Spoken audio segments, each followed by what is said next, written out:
يا رب العالمين sabontuu fayyoo dhiifama gaafate I love you fayyoo baay'ee jaaladha baay'ee kabaya dhiifama naa godhi balleessan kiyya jechuudha balleessan kiyya ijoolleen tu prank akka nu godhaa turte beektan isin prank nu godhaa turte dhugaa isiniin jedha prankin isaan nu godhan ummata weerare jechuudha akka turgufe sabontuun tulillee amma bar siyaasa barattee jirti siyaasa boombii dhoosu barattee jirti sabontuun fayyoo gabbaatee dhiifama gaafachuu irratti dhugaa baay'ee gammadee jira namni gaaf balleessaa ofii beeku gabbaa'ee dhiifama gaafate gaafa jedhe baay'ee nama gammachiisa isma dhugaa jechuudha baga dhiifama gaafate jennaani dhiifama gaafachuun kabaja ofiitiif kabaja mataa ofiiti nutis dubbannee jira dhaabadhu sabontuu qilleensa irratti namoota walitti buusanii bultii namaa keessa seenanii maal jechaanii turre jechuudha ashama arga fuuna jirtu akkam naga keessanii fayyaa keessanii jecha nutillee naga goota alhamdulillah galata rabbii hara uduu boombii dhoosu qabannee dhufnee uduu boombii dhoosu sabontuuni fayyoo dhiifama naa godhi sitti balleesse ato boleetti kee I love you jettee akkati jechuudha I love you jettee sabontuu fayyoo dhiifama gaafatte jechuudha fayyoo jaalala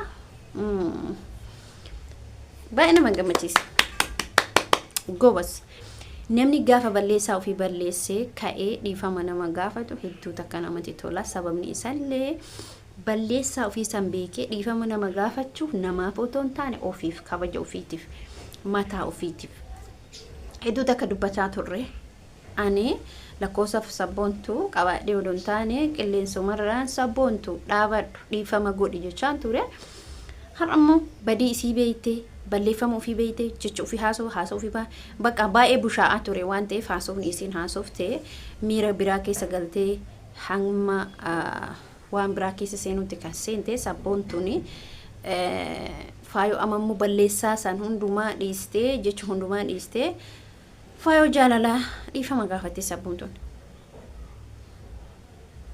dhiifama wallaahi ilkaantu na dhukku jechuudha akkas isinin jechuu barbaada dhugaa isinin dhugaa dubbachuu fi baay'ee tokko bakka anjuraa miti akkanumatti hedduu akka namatti tola alhamdulillah rabbil alamin waan san gochuun waan kana beekee raawwachuun fayyoon jechuudha baay'ee nama gammachiisa alhamdulillah rabbiin galanne haa ga'u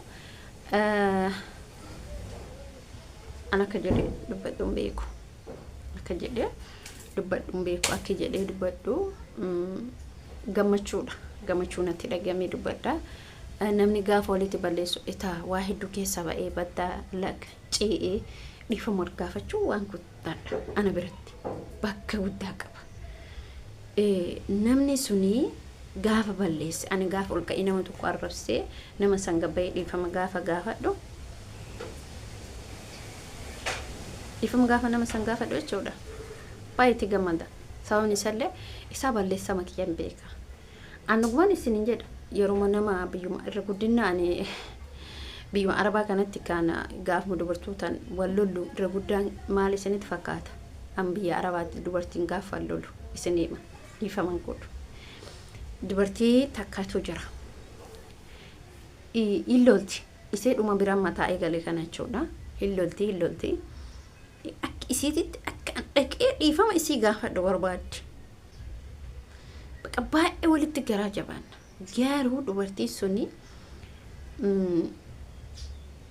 والله أنا آسفة والله أنا كسي والله أنا كني جتي بقى بليس قالوا دبرتين سون كيس إسي أفان كان ملء تكاجة شود عند دبرتي كسي أرجم بيك لقاس نيجي روان سبونتو تراكاس تكان دبرتين سون ولو لملء أكنمني نما أود أكنمني أفدد درب أكنمني مال قول بودتو أبدا عمل أكسي سنكباتو يالا ترى أنا جرشود إني سون سجمتيسا ولو تكاتي yoo namni fuula sittin goori yoo ufin daddarbi yoo maalin cabsi yoo maalin godhin dubartoon harakaan takka tokko jiraa miti sabboontuun amma balleessaa isii wantoota laaqaa turtee bukeessaa turtee qal'isaa turtee baasaa turtee faayollee sabboontuullee dursitee sabboontuun faayoo dhiifama gaafatte baay'ee wantoota hin taane keessa faayoo caalaa sabboontuun baay'ee wantoota hin taane keessa seentee jirti argaa jirra hundumaa jechuun haasa isaanii hundumaa argaa jirra faayollee argaa jirra sabontullee argaa jirra.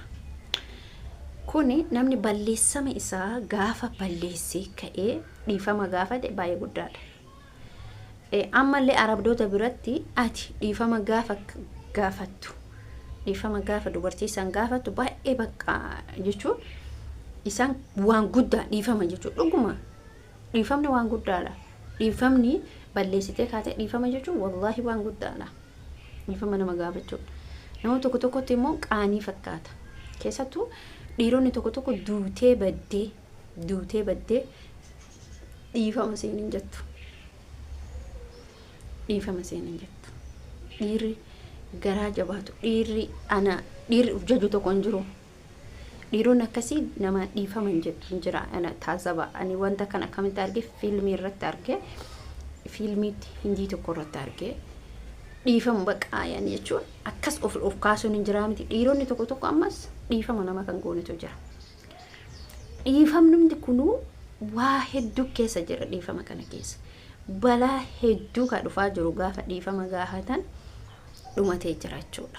Maaliif ree dhiifamni kuni baay'ee bakka guddaa qaba, kabaja qaba dhiifama nama gaafachuun. Namni tokko tokko nama san kabaje dhiifama gaafata otoo hin taane mataa ofiitiif yaadee dhiifama gaafata.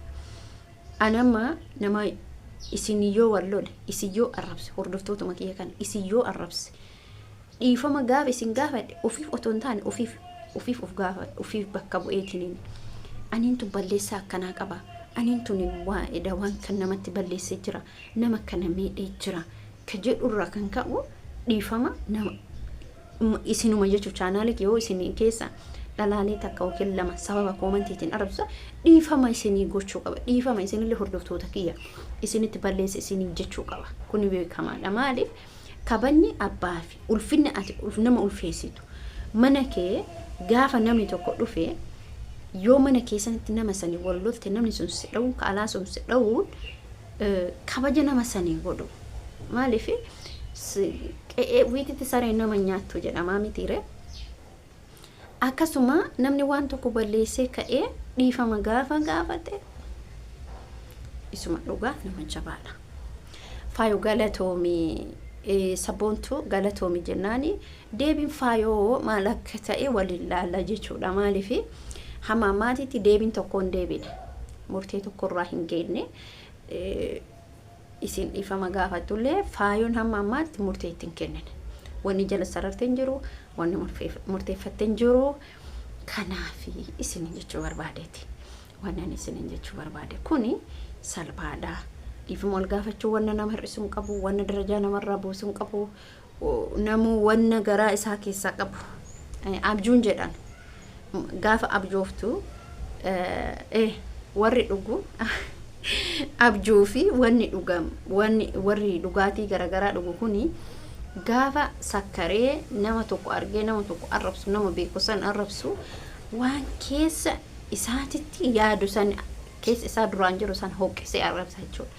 Akkasuma abjuun illee yoo gaarii abjooftee waan ati yaadaa oolte san waan san abjoofte namattis hama yaad yoo namattis khayrii yaad waan sun deebi'ee abjuudhaan sitti dhufaa jedhan.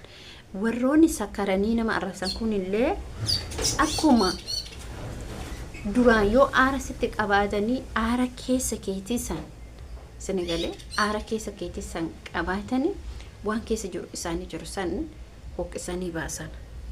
Ijoolleen kunniin lamaan kuni faayoo fi sabboontuuni tarii duraa waa walirraa qabaachuu danda'u. Tarii immoo uummatuma kana piraanki gochuu danda'u beekamu walii galanii jechuudha. Video kiyaa asumarratti dhaabaa hamma video biraatti walitti deebinuti baay'ee isin jaaladha baay'ee isin kabaja. Hordoftoota chaanaalii kiyaa kan taatan akkasuma warroonni anis ka asumaan yookaan isin balleessu ta'ee hedduu ijoolleen koomantii barreessan tokko tokko intalli takkaa jechuudha. Koomantii kee jala yeroo hundaa deemtee dubbii lallaayite garuu bakka hin kenniniif deebii tokko hin kenniniif sababni isaallee tuffadhee bira darbee jechuudha. Intalli sun haadha faata jalallee deemtee baay'ee bukeessiti. Wanni isiin bukeessitu waan addaati. Namoota akkana kana tuffannee maaliif bira tarree isaan nama gadi yookiin waan taaniif namoota akkas koomantii babbadaa koomantiin taane barreessanii namoo amma jireenya isaa mana jiraata mana arabaa jiraata biyya isaa keessa jiraata jireenya garagaraa jiraata illi isheen dhuftee nama arabsitu bakka hin kenninuuf eenyumtuu taana waan fedhe abbaan haa ta'u kana isin jechuu barbaada bye bye